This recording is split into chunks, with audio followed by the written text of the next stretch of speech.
Start. जैसा कि हम जानते हैं, आज दुनिया में बहुलता स्वतंत्र और संप्रभु राष्ट्र की है।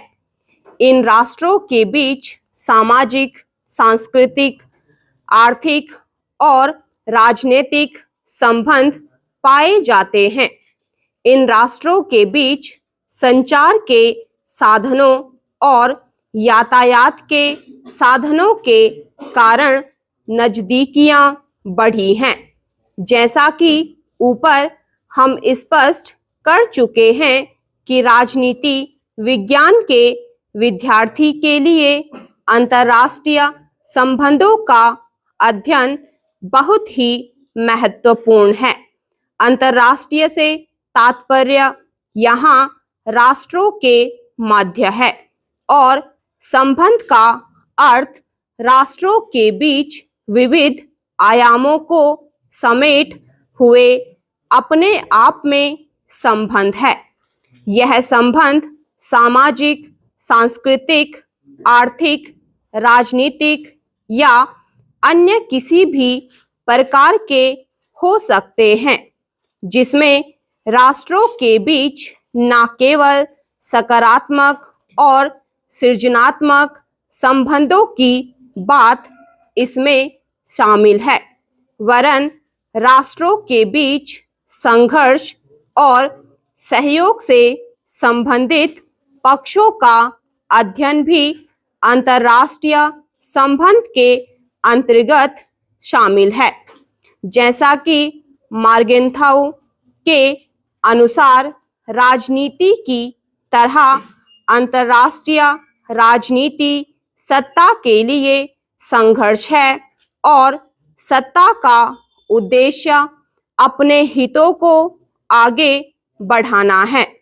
अंततः अंतर्राष्ट्रीय संबंधों को आगे बढ़ाने की बात की जाती है तो उसके अंतर्गत कूटनीति और नाना प्रकार के उपाय शामिल होते हैं, जो एक राष्ट्र के द्वारा अन्य राष्ट्रों को अपने अनुकूल, अपने हितों के अनुकूल करने की प्रक्रिया में शामिल होती है।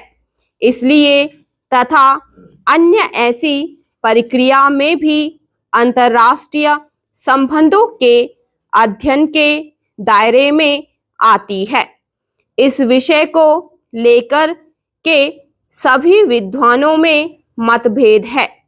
कुछ विद्वान इसको केवल राजनीतिक संबंधों तक सीमित मानते हैं, परंतु यहाँ यह स्पष्ट करना नितांत आवश्यक होगा कि अन्य सभी संबंध सामाजिक, सांस्कृतिक, आर्थिक संबंधों का भी अंतर्राष्ट्रीय संबंधों के अंतर्गत अध्ययन उस सीमा तक करते हैं जहां तक वह राष्ट्रों के बीच के परस्पर राजनीतिक संबंधों को प्रभावित करता है।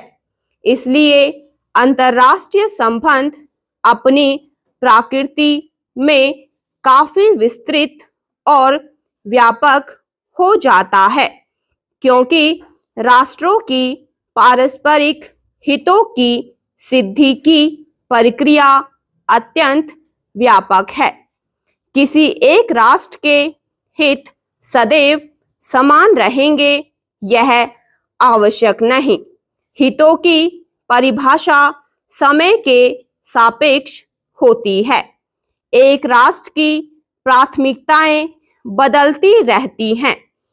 इस बदलाव के साथ राष्ट्रों के एक दूसरे के प्रति व्यवहार और व्यवहार के मानदंड भी बदलते रहते हैं, क्योंकि राष्ट्रों का अंतिम उद्देश्य अपने हितों की सिद्धि करना है और इन्हीं की सिद्धि अंतर्राष्ट्रीय जगत में अपनी हैसियत बढ़ा करके ही की जा सकती है।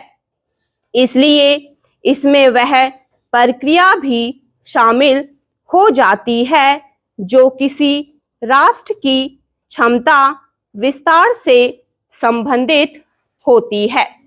स्टॉप।